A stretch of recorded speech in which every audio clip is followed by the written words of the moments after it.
Salut à tous, c'est Antoine Moreau. Si vous aimez les voitures, vous êtes au bon endroit. Continuez à regarder cette vidéo, on passe tout de suite au sujet du jour. Conformément aux exigences de la législation, chaque voiture doit être équipée d'un équipement d'extinction d'incendie, d'une trousse de premier secours contenant des médicaments et d'un ensemble minimum d'outils, dont un dispositif de dévissage des roues, en jargon, ballonnique. Il existe plusieurs types de clés à ballonnettes en vente, il faut donc d'abord savoir laquelle convient le mieux à votre voiture, afin de ne pas payer trop cher au moment de l'achat. Pourquoi acheter un nouveau ballonnique? La question est légitime, puisque les constructeurs équipent leurs voitures d'une clé de roue et d'un cric standard. Néanmoins, il y a des raisons qui justifient un tel achat. Le ballonnique standard est une tige d'acier en forme de L avec une tête à l'extrémité courte, qui n'a qu'un seul avantage, sa petite taille. Il est extrêmement malcommode de dévisser des écrous avec, en particulier les écrous de serrage d'usine, le levier est trop court. Vous avez acheté une voiture d'occasion sur le marché de la prévente sans aucun outil. La clé de voiture standard est banalement perdue, par exemple après une réparation sur le terrain dans l'obscurité. La raison principale est l'inconvénient d'utiliser un outil d'usine avec un manche court, qui ne permet pas d'appliquer une force suffisante pour desserrer un écrou ou un boulon. Les conducteurs ont l'habitude de dévisser les roues en frappant la clé avec leurs pieds ou en y plaçant un long tuyau. Cette dernière méthode peut rayer la peinture de la carrosserie, car la portée de la clé standard est également réduite et le tuyau, placé sur la poignée, passera près de la partie saillante de l'aile lors du dévissage. Type de dispositif pour le dévissage des roues. Dans le réseau commercial, il existe plusieurs variétés d'outils conçus pour tourner les écrous ou les boulons des roues. La variante la plus simple, un dispositif en forme de L, sous la forme d'un tube d'acier, similaire au standard, mais avec une grande portée et un long manche. Un bâton télescopique avec un manche allongé, plié à un angle élevé pour des raisons de commodité. Un outil composé de deux parties distinctes, une tige avec une tête à l'extrémité et une longue clé qui est insérée dans un trou à l'extrémité de la tige. Un outil en forme de croix avec des têtes de tailles différentes aux extrémités.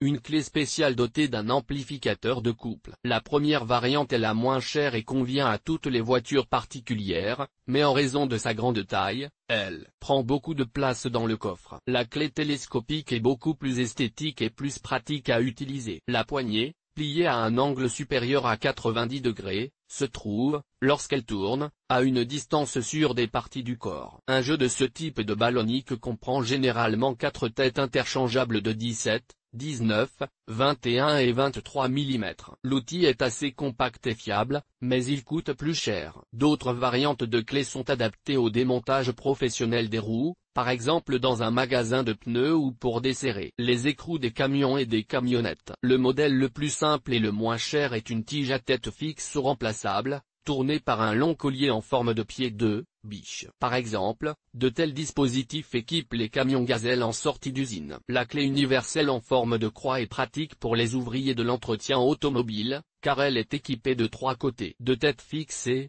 sur le quatrième, d'un quadrilatère avec une pince à ressort pour un outil de remplacement. Son principal avantage réside dans le fait qu'en desserrant l'écrou, la force des deux mains est utilisée, ce qui facilite grandement la procédure de démontage des roues. La clé dynamométrique rotative est un appareil complet capable de desserrer n'importe quel écrou. La clé dynamométrique rotative se présente sous la forme d'un corps cylindrique en acier bleui à l'intérieur duquel se trouve un réducteur planétaire. À une extrémité du boîtier se trouve une tige carrée pour les têtes interchangeables, et à l'autre, une poignée qui fait tourner le réducteur. C'est grâce à elle que la clé à écrou a reçu dans le milieu populaire un nom argotique, hachoir à viande. Il existe 3 types d'appareils de ce type, la clé avec un rapport de transmission fixe de une 2.60, conçue pour desserrer les raccords, filetés serrés.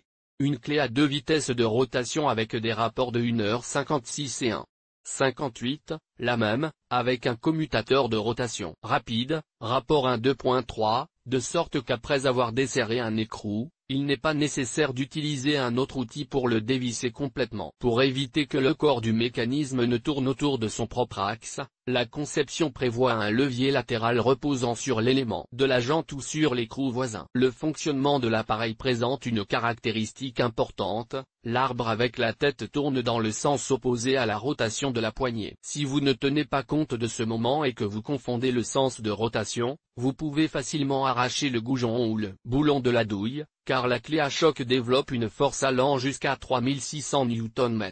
Conseil pour le choix d'une clé à molette. Pour choisir une clé dynamométrique adaptée à votre voiture, il est préférable de se laisser guider par des considérations d'ordre pratique. Le propriétaire d'une voiture particulière qui dévisse lui-même ses roues une fois par an en raison d'une crevaison n'a pas besoin d'acheter une clé dynamométrique onéreuse. Il suffit d'acheter un outil simple en forme de L, adapté à la longueur et à la portée, qui vous servira pendant de nombreuses années. Si vous réparez le train roulant de votre voiture de vos propres mains et que vous démontez souvent les roues, il vaut la peine d'acheter un ballonnique télescopique pratique. Lors de l'achat, tenez compte des recommandations suivantes.